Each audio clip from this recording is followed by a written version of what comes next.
La 4G Batelma vous présente Ni Vavao.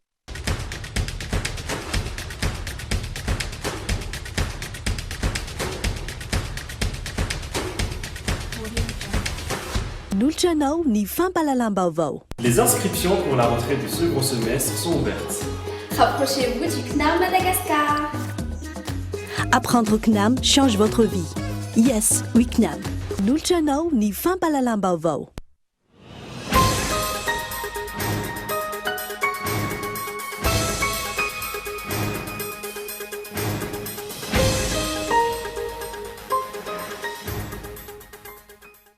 Ilaina fahazahon-dalana ny fanatanterana ny etsika ara-politika rehetra na eto andrenivohitra izany na any amin'ny faritra ivelana Antananarivo raha nambarana teo anivon'ny préfecture.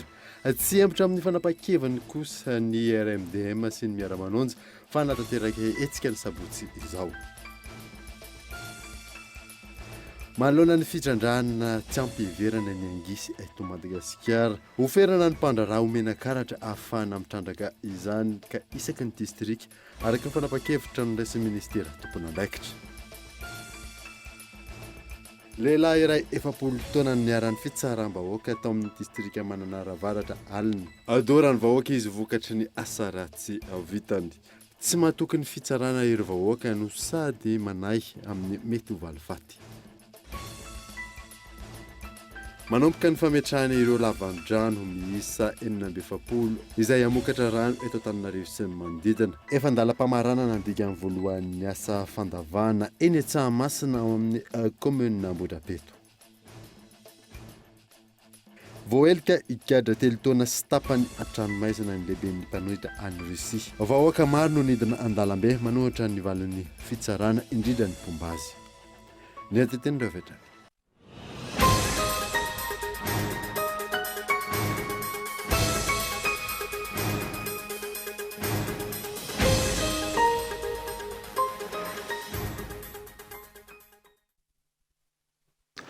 Salantra tompoko lasy tompoko vavy fotoana vaovao eto amin'ny Koltivika manazanao ary anaraka izany hatramin'ny farany. Ny anamboatsika ny vaovao ilaina ny fahazahoan-dalana ny fanatanterana etsika ara-politika rehetra na eto andrenivohitra izany na any amin'ireo faritra ivelana Antananarivo raha nambarany teo anivon'ny préfecture. Misy ny fepetra raisin'ny tompon'andraikitra raha misy mivona amin'ny Zana Abraham Randriamanana.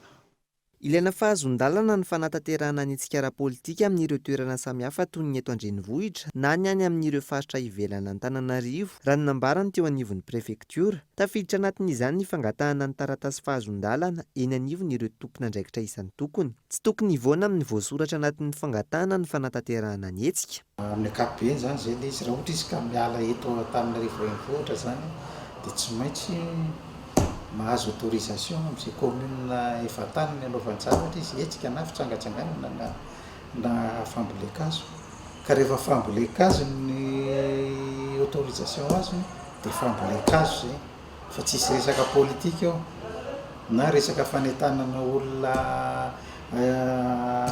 etsika an-dalambe na ohatran'izay fa dia na fambolekazo. Rehefa fampiara-banatra ny taona dia fampiara-batra ny taona tsy tokony hisy resaka politika.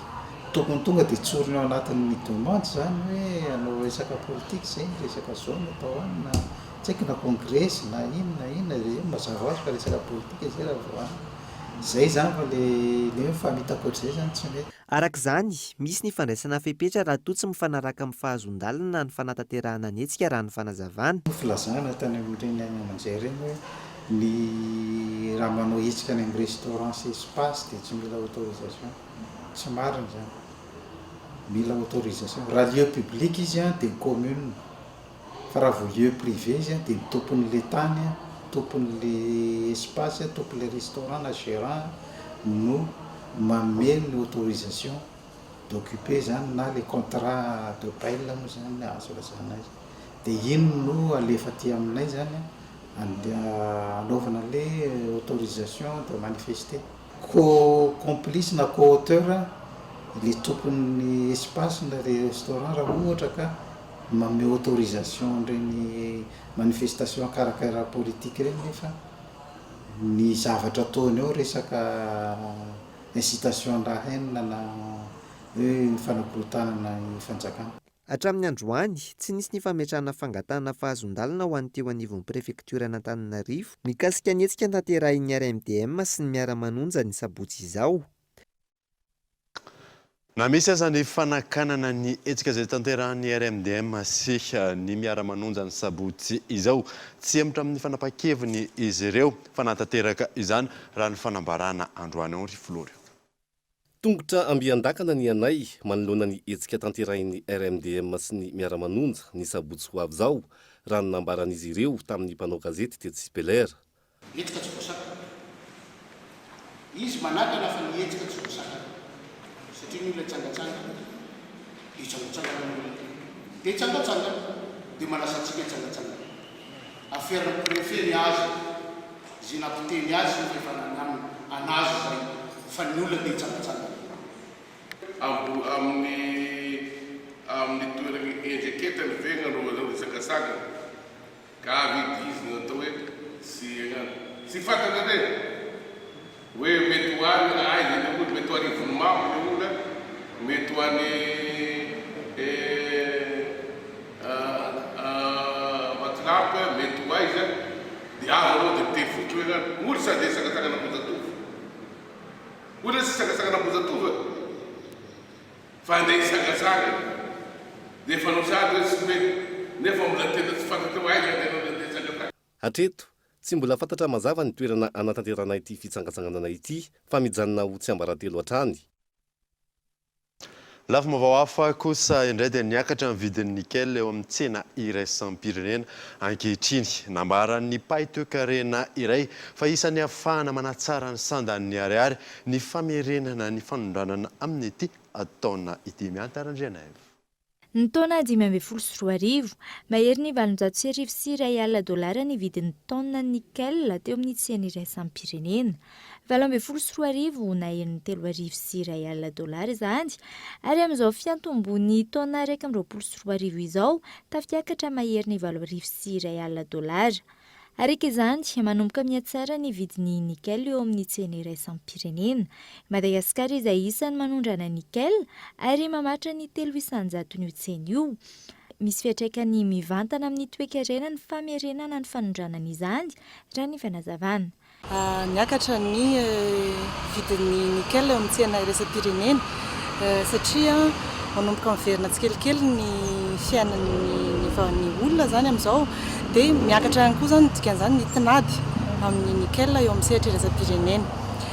Ny fiatraikan'izay atao amintsika mazava ho azy ny nickel sy ny cobalt dia mandrafitra ny 2,3 ny fanondranana na ny exportation eto Madagasikara. Midika izany fa misy fiatraikany be dia be eo amin'ny lafin'ny toe-karena eto amintsika izany ny izay fiakaran'ny vidin'ny nickel eo amin'ny tsena iraisam-pirenena izay. Izay dia misy fiatraikany amin'ny taux de change ozintsika ny fisiny izay fiakaran'izay vidin'izay. Raha mandingitsika angamba tao anatin'izay olana ara-pahasalamana teto amin'ny tany sy ny firenena izay dia tsy nitsahatra ny totongana ny ariary. Dia antenaitsika izany fa mety hitondra fahazahoan'ny ariary aina bebe kokoa izay fiakaran'ny vidin'ny nickel eo amin'ny tsena iraisam-pirenena. Izay ivona, isan'ny sehatra niara ny krizy nateraky ny Covid-19 fa ny famokarana sy fanondranana nickel. Fantatritsika eo amin'ny Ambatovia zany somary nijanona kely izy tamin'iny olana amin'ny Covid iny dia noho izay fiakaran'izay zany dia antenaitsika fa iverina amin'ny laoniny izay eo anivon'ny Ambatovia. Raha ny filaharana maneran-tany ny taona 2024 ka hatramin'ny taona 2024, i Indonezia no firenena mpamokatra nickel betsaka indrindra, manaraka azy Philippines, Nouvelle-Calédonie ary Russie. 700 ny vola miditra hatramin'izay ihany no azon'ireo trano fandraisam-bahiny amin'izao fotoana izao vokatry ny tsy fisokafan'ny sidina makany ivelany. Hatreto tsy mbola hita mazava ny paikady hanampin'ny fanjakana ny sehatra tsy miankina eo na saina. Hatreto mbola majavozavo ny paikady entin'ny fitondram-panjakana anarenana ny sehatry ny fizantany. Anampitrotraka amin'ny fahasahiranana mahazo ny toe-karena ankehitriny ny fikatoanany sistany izay mety afara ihany koa amin'ny fikatoanan'ireo fitrano fandraisam-bahiny sy fatiantoka ireo mpandraharaha maro eo amin'ny sehatry ny fizahantany izay afaka mbola mihodina ankehitriny. Ny fizahantany anatiny izay izany fitondram-panjakana ampiroboroboana tsy mandrakotra afa-tsy ny 700 raha be indrindra amin'ny vola tokony hiditra amin'ireo mpandraharaha eo amin'ny sehatry ny fizahantany. Ny raha resika pourcentage zany ny clients locaux dia amin'izao situation zao resako azontsika atao hoe 40% aloha zany zareo no ataoko hoe mamelona ny hôtel zany. Tsotra ny taloha aloha tsotra ny tamin'ny situation normale araka ny lazaiko teo ihany fa mbola mahavoalohan'ny charge rehetra zany zay hatreto. Nanomboka tamin'ny heritaona dia tsy maintsy nampidina tarif aloha zahay, tsy maintsy nanao promotion zahay satria midina ataoko eo amin'ny 50% eo. 50% eo ny tarifanay rehetra zany que ce soit dans la restauration ou ny any amin'ny hébergement. Dia ny impact an'izay aloha somary nampidina ny chiffre d'affaires anay ihany ilay izy fa araka hoe mbola mahavita prendre en charge ny charge anay aloha zany ilay izy dia mbola afaka mihodina soma tsara koa ny orinasa sans pourtant être en perte. Hatramin'ny androany tsy hita taratra mazava ny fanampiana nentin'ny fanjakana nanamaivanana ny fahasahiranana ho an'ireo mpandraharaha eo amin'ny sehatry ny fizahantany. Maro tamin'ny sosikevitra narosin'ireo sehatra tsy miankina ihany koa no tsy hita hatreto ny fampiarana azy, mijanona ho barainga hatrany ny hoe raha oviana no hisokatra ny sistany na amin'ireo nosy manodidina ihany azy. Manodidina ny 7.5 isanjato ny tsy fampin'ny rotsakorana teto Madagasikara nandritra ny volana janoary 2024 raha oharina tamin'ny heritaona raha nambarany teo anivon'ny meteo Madagasikara. Abraham Andriamanana. Ny enany tamin'ny rotsakorana teto Madagasikara nandritra ny volana janoary lasa teo raha oharina tamin'ny heritaona raha nambarany teo anivon'ny meteo Madagasikara manodidina ny 7.5 isanjato ny tsy fahampin'ny rotsakorana raha ny fanazavana. Nahitana fiakarany kosa ny maripana manerana ny nosy raha oharina ny tamin'ny taona lasa. Ny tamin'ny janoary 24 zany nanatompo teo amin'ny 10 isanjato zany ny rotsakorana voaray tao anatin'ny volana janoary. Zany hoe tsy ampy eo amin'ny 1.5 ny rotsakorana rotsaka zany teo amin'ny 1.5 eo amin'ny 1.5 mahery kely teo fotsiny zany tamin'ity volana janoary 2024 ity. Ny volana novambra zany zao tamin'ny 2024 dia efa latsaka tany amin'ny 4.5 isanjato zany rotsakorana voaray. Ny janvier 2024 dia nanatombo eo amin'ny 8.5 eo zany ny maripana zany hoe manerana ny nosy io zany. Dia raha tamin'ny 1.5 izy dia mbola nanatombo any amin'ny 8.5. Raha ny vinavinan'ny tompona ndraikitra tsy hisy ny fiforonan'andro ratsy amin'ny faran'ity herinandro ity ho any eto Madagasikara na izany aza hisy ny rotsakorana. Ty amin'ny ankapobeny aloha zany somary verina kely ny oram-baritra indrindra ty amin'ny faritry ny Afontany izay fanambara hatramin'ny voalohan'ny herinandro moa hoe somary maina hatramin'ny andro ny alakamisy. Manomboka any amin'ny zoma mankany amin'ny faran'ny herinandro zany dia verina kely izay oram-baratra izay amin'ny faritry ny Afontany. Ny rotsakorana moa zany matetika dia nitoetra tany amin'ny faritra avaratra Andrefanonosy iny any amin'ny faritra ny Sofia iny misy ampahany amin'ity amin'ny faritra ny Diana dia mitsitokotoko aty amin'ny faritra ny Voany Andrefana zany hoe faritra ny Melaka zany Melaka sy Menabe. Araka izany iverina rotsakorana amin'ireo faritra samihafa ato anatin'ny 3 andro manaraka. Manomboka ny fametrahana ireo lava-drano miisa 470 izay amokatra rano eto Antananarivo sy ny manodidina. Efa ampamaranana ny dingana voalohan'ny asa fandavana eny Antsahamasina ao anatin'ny commune Ambohidrabeto. Evy Richard. Tafiditra anatin'ny fokotany mijaly amin'ny lafin'ny famatsin-drano ny eto Antsahamasina, commune ambanivohitra Ambohidrabeto anatin'ny distrika Anatsimindrano. Raha manodidina ny 2 sy 1 alina sy 1 hetsy ny mponina eny an-toerana. Tsy maraka ny pompy fatsakana. Tsy mihoatra ny adiny 3 isan'andro ihany koa no mandeha ny pompy ka mananosatrotra ny mponina eny an-toerana. Tena mijaly mihitsy ary tonga eto le rano matoto.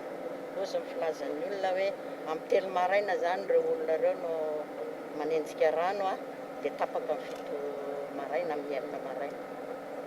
zay fahorenay misy vovo anankiray ery atapony ery a dia ty BL bassin lavoir ty reny daholo no ampiasaina to dia ny manana vovo moa araka ny manana vovo nefa na misy ara le vovo ritra ihany koa tamin'ity taona ity dia zay no mampalahelo anay ary zay. Taorian'ny fanadihadiana ny araha amin'ny ministeran'ny rano sy ny ogany hijerena ny tahirin-drano ambany tany azo trandrahana tiany an-toerana. Isan'ny fokontany isitraka ny lava-drano izay amokatra rano hatramin'ny 2 metatra toratelo isan'orany eto Antsahamasina. Efa andalam-pamaranana ny dingana voalohan'ny asa dia ny fandavahana ny lava-drano nandritra ny vidina ny fotony tiany an-toerana. Isan'ny koa ny fametrahana toeram-panadiovan-drano ankodrizay. Ici, unité compacte de traitement bactériologique sy physico-chimique ho apetraka miaraka amin'izay ny manarak'izay dia misy karazana napy eto Antananarivo efa voalazanay teo aloha hoe misy ny nappe d'alluvion sy ny nappe d'arène. Ny ho alaitsika dia ilay nappe d'arène izay any ambany ao anatin'ilay ijerevantsika foana n'ilay kalitaon'ny rano zany no ijerevantsika an'izay. Betsaka ireo miteny hoe ahoana ny kalitaon'ny rano ampinana rano maloto zay mahatonga hoe misy ny fanadihadiana teknika izay atao miaraka amin'ireo teknisianina manampahaizana izany eo amin'ny sehatry ny rano fanadiovana sy fidiovana. 7 ny lava-drano ezahana apetraka eto Antananarivo. Anatin'ny 10 andro no hovitaina ny asa ka avoazana ihany koa ny fomba fiasa ho an'ireo mpitana ny pompe fatsakana avy amin'ity lava-drano ity. Isan'ny tsy maintsy takiana ohatra ny karne-pokotany isorohana ny endrika tsy fanarahan-dalàna eny anivon'ireny toeram-patsakana ireny. Aorian'ny eto Antsahamasina anohizana ny asany eny andray sorotsara honinana izay isa mitondra faisana amin'izay famatsin-drano izay. Mahakasika ny resaka rano izay hatrany dia tokantrano miisa 9 alina no azo rano mandritra ny 570 andro ao amin'ny distrikan'ny Tsiombe sy Ambovombe Androy. Vokatra ny fiara-miasa eo amin'ny fitondram-panjakana sy ny alimentation en eau dans le sud no nahafana nanao izany eo nasay. Tsy mbola vaovany ny olana mahazo ireo vahoaka any amin'ny faritra Atsimon'ny Nosy izay anjadin'ny Kere ary manamafy izay ny fianan'ny Rotsakorana. Araka izany, distrika maro no mbola tsy misitraka rano ahafahan'ny vahoaka ao aminy miaina araka ny tokony ho izy. Androany, nisy ny fanaovan-tsony mpiara-miasa teo amin'ny cellule de prévention et d'appui à la gestion des urgences izay eo ambany fiadidin'ny primature, ny alimentation en eau dans le sud ary ny ministeran'ny rano. Ka fantatra fa tokantrano isa 9 alina no isitraka rano fisotro sy fidiovana mandritra ny 570 andro ao anatin'ny distrika n'Ambovombe sy Tsiombe. Concrétiser ny réalisation les distribution de l'eau amin'ny faritra Atsimo amin'ny alalan'ilay ataontsika hoe apahambola azo tamin'ny indemnité d'assurance arca izay entina izarana rano amin'ny faritra Atsimo iny izay ho an'ny ménage 90 000 mandritra ny 570 andro. Ankoatr'izay moa dia misy fampitaovana teknika ihany koa hozaraina ho an'ny AES sy hozaraina ho an'ireo ménage ireo dia eo moa zany ataontsika hoe fitahirizan-drano na ny bidon sy ny sisa dia afahantsika miady ihany koa amin'ny Covid-19 dia misy koa zany savony fitaovana entina manadio sy ireo ataontsika hoe purification d'eau koa zany hozaraina ho an'ireo ménage ireo.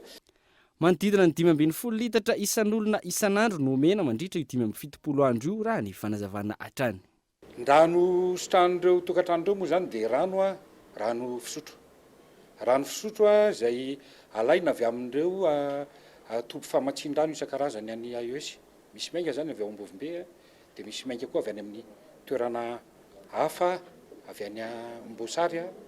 Ny ratio moa zany amin'izao fotoana izao any Atsimo eo amin'ny 15 litres par personne eo. Dia sahalala amin'izay zany no eritreretina anaovana ny ilay izy. Mety mihoatra kely io amin'ny toerana sasany arakaraka ny zava-misy any amin'ny toerana no hanomezana ny rano, ny fréquence zany. Satria mety misy olona sasany mety afaka moramora aminy kokoa no misitraka ny rano, misy toerana sasany izay tena tsy misy rano mihitsy. Ankoatra ny rano, isy ihany koa ny fanomezana savony sy bidon ho an'ireo tokantrano miisa 9 alina isitraka ity tetikasa ity. Tonga eto amin'ny fotoanany dokavarotra isika aorianan'izay ataontsika mahakasika ny fitrandrahana angisy eto Madagasikara. Eo ihany koa ny fitsaram-bahoaka izay nitranga tany Mananara avaratra alina rehefa avy eo ary.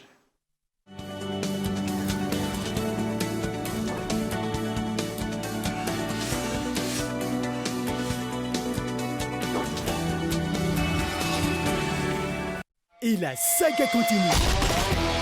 Nouveau Legend Max, plus qu'une légende. À seulement 39 milliards TTC, profite au max, tu auras en plus des bonus. Rendez-vous en Telma Shop. Pour chaque téléphone acheté, un arbre sera planté. Telma, Safid Koumaitz ou Malagasy. Moi, j'ai ma passion. En tant qu'étudiante, étudier à distance me permet aussi de réaliser d'autres activités. En termes de qualité ou de professionnalisme, je mise pour le CNAM. Nos diplômes sont sanctionnés par un diplôme d'État français de renommée internationale et est reconnu par la fonction publique. Je confirme les propos de notre administrateur général. Nos diplômés, nos ingénieurs occupent des situations prestigieuses liées à leur formation d'excellence. Les inscriptions pour la rentrée du second semestre sont ouvertes. Rapprochez-vous du CNAM Madagascar. Apprendre au CNAM change votre vie. Yes, oui CNAM.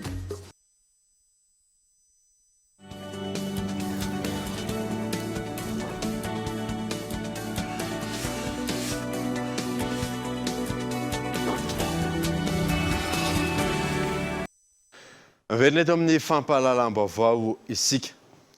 Tsy ny tsenam-barim-panjakana ihany no voakasiky ny taxe sur les marchés publics. Entitra ny fanaraha-maso ny sampandrarany hitra manoloana ny fampiarana azy miantarandriana io. Orinasa mpanjakana, tsenam-barim-panjakana sy ny maro hafa. Maro ny sehatra voakasiky ny TMP na ny taxe sur les marchés publics. Hitra valoisan-jato alaina amin'ny vola miditra. Entitra ny fanaraha-maso amin'ny fampiarana io araka ny fanazavany tale jeneraly ny sampandrarany etra androany. Izy io zany dia alaina amin'ilay olona izay miantsehatra amin'ny tsenam-barim-panjakana. Na koa zany établissement public ka fanjakana ihany koa zany no bénéficiaire zany dia miatra ny taxe sur les marchés publics. Na orinasa mpanjakana ihany koa le izy. Orinasa zany orinasa privé ka manana participation mihoatra ny 50% zany hoe majoritaire ny fanjakana ao anatin'ilay orinasa dia miatra ihany le taxe sur les marchés publics. Fa raha organisme public dia avy hatrany miasa tsy jerena hoe majoritaire ve ny fanjakana sa tsy majoritaire fa tonga dia miatra avy hatrany zany TMP. Ohatran'izany le établissement public nationaux rehetrarehetra na io EPIC io na EPA na organisme fotsiny tsy voatery marché public. Ny any amin'ny société à participation majoritaire any etange sy resaka mety marché any fa marché privé satria société izy. Tahaka izao ny ohatra tsotsotra mikasika izay ankoatra ny tsenam-barim-panjakana raha toa ka misy amin'ireo voalaza ireo manatotosa fandoavam-bola ohatra ray hetsy ariary 2,900 amin'izany no makany amin'ny orinasa andoavan'ny vola ary ny 700 no TMP na ilay etra alaina amin'ny vola miditra. Tahaka izay ihany koa raha efa mihoatra n'ilay 700 ny faktura na ilay vola efaina izany hoe nanatombo lasa 4,000 sy ray hetsy ariary ny eo amin'ny faktura dia ray hetsy ariary no makany amin'ny orinasa andoavam-bola ary ny 4,000 ariary ilay 700 no makany amin'ny etra. Izy io zany dia tsy misy hoe montant hors taxe na misy TMP ao anatin'ny facture fa ny montant marché irery ihany. Tsy tokony ho hita ao anatin'ny facture na ho hita ao anatin'izay facture rehetrarehetra zay ny taxe sur les marchés publics ohatra ny impôt personnel rehetrarehetra io. Zany hoe zany ny montant le marché no akana azy. Ka ny fomba zay akana ny ohetra moa zany dia mazava tsara moa zany fa retenue à la source. Zany hoe zany ny trésor zay manao paiement le marché iny no manao le retenu le 8%. Zany hoe zany rehefa manao paiement izy dia ny 92% le montant marché iny no versena amin'ilay olona titulaire an'ilay marché. Ny 8% zany dia tazomina ary versena aty amin'ny DGI ou recette ny TNP. Raha malala zany fa ao anatin'ny facture tsisy hoe hors taxe dia misy montant hors taxe de TNP 8% dia montant TTC sy impôt indirect io fa impôt personnel impôt sur les revenus dikan'izay sy tokony ho hita ao anatin'ny facture izay TNP zay fa ny montant marché ihany no hita ao anatin'le facture anjaran'ny trésor avy eo no manao ny miretenir an'le 8%. Tsy ivona nanomboka ny taona 2024 no nampiarana ny TNP ho an'ny tsenam-barim-panjakana voakasika izay avokoa ny tsena rehetra na tsy ny fanjakana aza no mamatsy vola ny asa fa avy amin'ny karazam-pamatsim-bola samihafa toy ny avy any ivelany.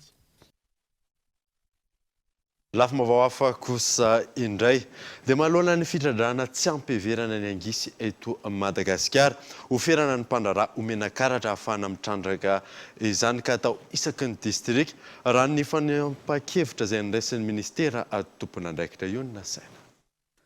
Manodidina ny 700 hatramin'ny 800 taona isan-taona ny angisy na ny kalmara ondra ny Madagasikara mankany ivelany ka ny firenena Eoropeana sy Aziatika no mandray ny 520 isan-jaton'izany. Ny atsara ihany koa ny vidiny eto amin'ny tsena anatiny tamin'ity taona ity raha manodidina ny 7,000 ariary ny kilao tamin'ny taona lasa nahitana fiakarany 2,000 ariary izany ankehitriny ka maro ireo alaim-panahy mitrandraka tsy ara-dalàna. Cotation wapetraka mihitsy zany hoe firy tena hoe ny azo omena ny permis de collecte ary société izy zany no tena tokony mahazo zany hoe zany misy cotation par district dia par société no apetraka amin'ny vanim-potoanantsika miresaka zao zany ny vidianan'ireo mpanangom-bokatra eny amin'ny mpanjony mivantana dia manodidina eo amin'ny 9500 ariary na ny 509 ariary eo ny 1 kilao dia misy zany le sous collecteur na ny mpanakinanga regny zay raha eny amin'ny mpanakinanga ndray ny collecteur amin'ny vidy dia miakatra kely amin'ny 10 000 ariary na 1 ariary eo ny 1 kilao ohatran'izay zany ny vidiny.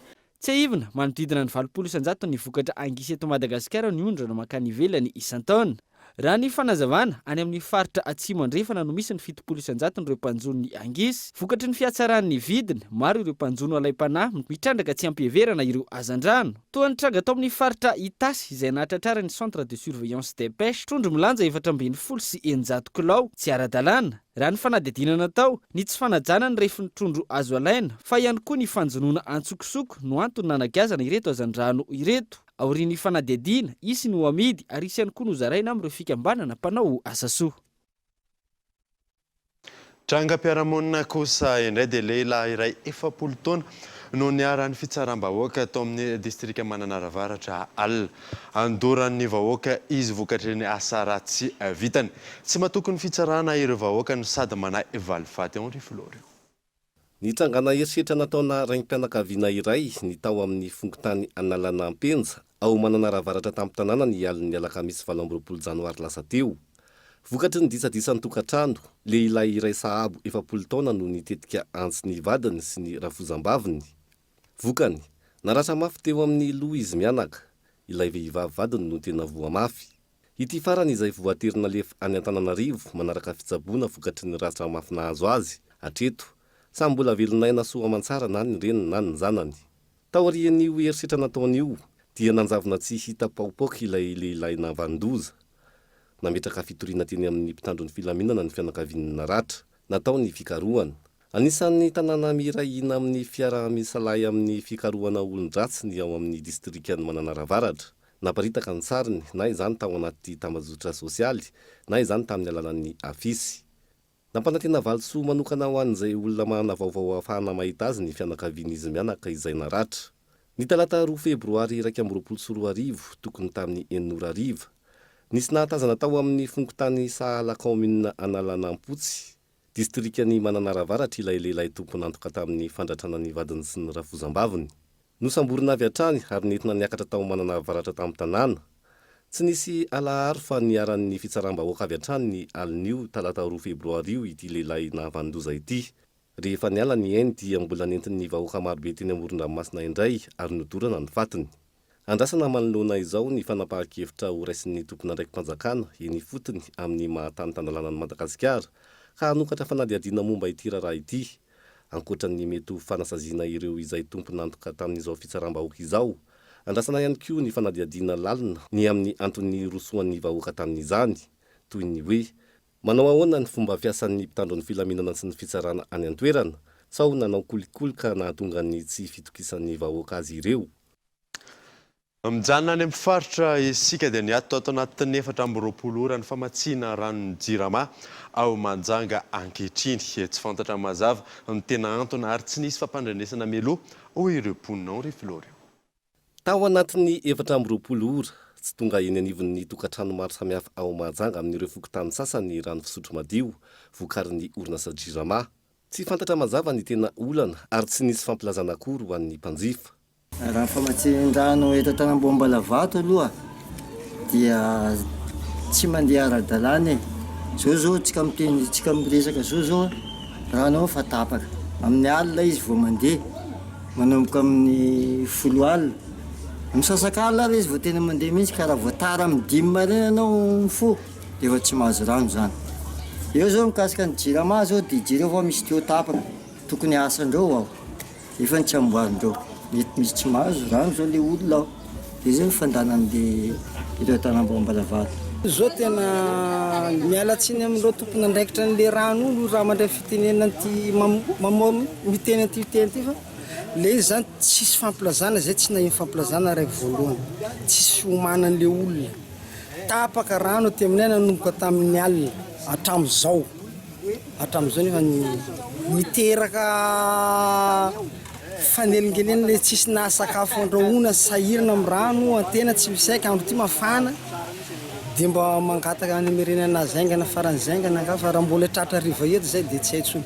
Raha ny hita amin'izao fotoana izao manirana ny nosy ny fahatapahan-drano mandritra ny fotoana maharitra. Hatreto tsy mbola hita ny tena vahaolana matipaika hamahana izany na ao anatin'ny voezaka izany amin'ny fiantohana ny rano ampiasain'ny olona andavanandro na lavitrezaka amin'ny fanarenana ny orinasa jirama isorohana ny fiverimerenan'ny olana tahaka izao. Lafa mavao hafa kosa indray dia nahitana fiakarana tapiteran'ny tanora taorian'ny fiboana rano fanazavana ireo tompon'andraikitra. Ho fanarenana ny toe-karena ilaina ny fametrahana politika mazava ho an'ny tanora raha toka 100% ny mponina malagasy dia tanora avokoa ny alarana izao.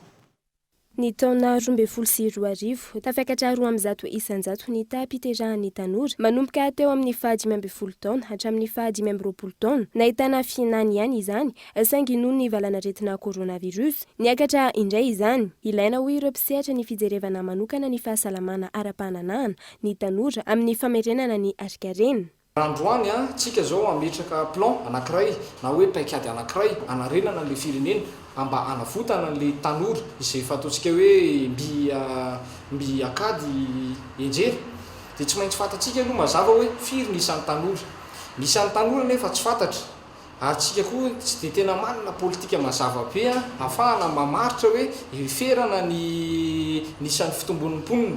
Tsy fantatsika zany hoe na ho firy exactement le olona tiatsika voavotana dia tsy fantatsika mazava ihany koa hoe firy ny olona tiatsika voavotana amin'ny taona manaraka. Ny vahaolana amin'izay dia ny fanaovana investissement any amin'ny planification familiale izay etsona ny mpanapa-kevitra eto amin'ny nivon'ny firenena mba ampiakatra sy mba ianao famatsim-bola ao anivon'ny secteurana santé raha tsorona kokoa le izy teo miresaka planification familiale noho ny amin'izay antony anankiray. Raha toka 100 isanjato ny 420 tapitrisa ny mponina eto Madagasikara no tanora avokoa manana anjara andraikitra lehibe amin'ny fampandrosoana ny firenena ka ilaina ny fametrahana politika mazava mahakasika ny resaka fahasalaman'ny tanora fa eo ihany koa ny tontolon'ny asa sy ny fampianarana. Zay moa lefa leno lazaina teo le izy moa zany raha ohatra ka atao anatin'le vanim-potoana ny fiboana le olona anankiray lasa mitondra voka tsy irina dia ny azo atao angambany zao dia efa mieritreritra sahady hoe ahoana mba tsy hitondran'le olona voka tsy irina hintsony any amin'ny hoavy. Dia ny politika ametrarana amin'izay zany le hoe politika na santé mahakasika an'izay dia ny politika fanaovana promotion na hoe fampiroboroboana ny resaka fahasalamana ara-pananahana sy ny fandrindrana fiterahana. Fa rehefa eo no mazava tsara mipetraka tsara le resaka fandrindram-piterahana rehefa voafaritsika mazava hoe reto ny isan'ny olona ho avotako dia afaka amin'izay tsika mamaritra n'le zavatra anavotana n'le olona. maro amin'ireo tanora no miroso amin'ny fandrindram-piterahana izay hita mandritra ny fidinana ifotony na izany aza mbola maro ireo tanora tsy resy lahatra ka hanaovana hetsika fanentanana manokana sy fampianarana. Maresaka iraisam-pirenena kosa indray dia voahelika higadra 3 taona sy tapany ny lehiben'ny mpanohitra any Russia. Voaka maro no nidina andalam-be nanohitra ny valin'ny fitsarana indrindra ny Pombasy fanadina. Alexei Navalny 3 taona sy tapany an-tranomaizina izay indray no sazy miatra ho an'ny Alexei Navalny isan'ny lehiben'ny mpanohitra ary mpifanandrina tanteraka amin'ny Vladimir Poutine nandritra ny taona maro. Raha efa nanomboka ny taona 2012 no hanamelohana azy. Isan'izany ny famborany amin'ny pahibe maso ny fisiana kolikoly avoleta ataon'ny tompona ndraiky mpanjakana ao Russia manomboka amin'ny filohan'ny pirenena hatramin'ny olo-mpanjakana isan'ny tokony. Notsindriana Alexei Navalny ny antrano atrandro makasika ny toerana amin'ireo asam-panjakana ambony maro izay omeny Vladimir Poutine ireo olona akaiky azy ary azony tambiny arabola ho takalon'izay. Makasika io izay namoahany Alexei Navalny raky tsara manokana izay efa voajeren'olona maheriny 900 tapitrisa. Raha famitihana tanteraka nyity lehiben'ny mpanohitra ity arak'izany no andikany maro indrindra misolo vavaza ny fanamelohana ny Alexei Navalny. Lazany tsy fahamarinana izany hatrany ny fitondram-panjakana any an-toerany. Mitohy hatrany ny fihetsiketsehana mahakasika izay indrindra ny ataon'ny mpomba nyity lehiben'ny mpanohitra ity ka maherin'ny arivo ny voasambotra omaly. Mahakasika izay indrindra ny fisamborana mpitokony izay efa nomelohan'ny firenena Europiana maro. Isan'ny efa niantso ny famoahana ny Alexei Navalny ny filoha Frantsay Emmanuel Macron. Ity farany ankelany izay nomelohan'ny Moscou ihany koa noho ny fahaiza-mitantana manoloana ny tirara ity. Moscou dénonce une ingérence des Occidentaux. Dia iny maresaka iraisam-pirenena iny manakatona vaovao tamin'ity androany ity ankasiahina nanaraka izany soafa tsara dorto.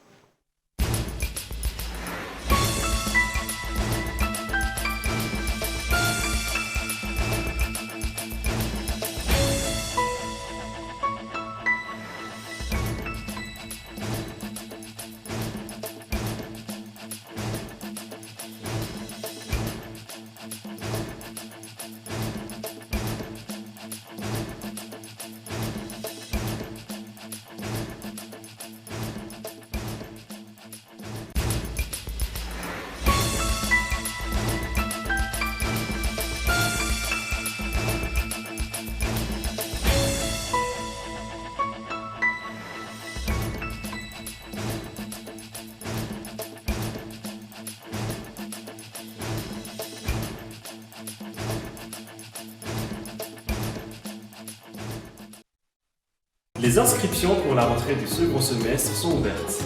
Rapprochez-vous du CNAM Madagascar. Apprendre au CNAM change votre vie. Yes, oui CNAM. Vous a présenté Ni Vavo.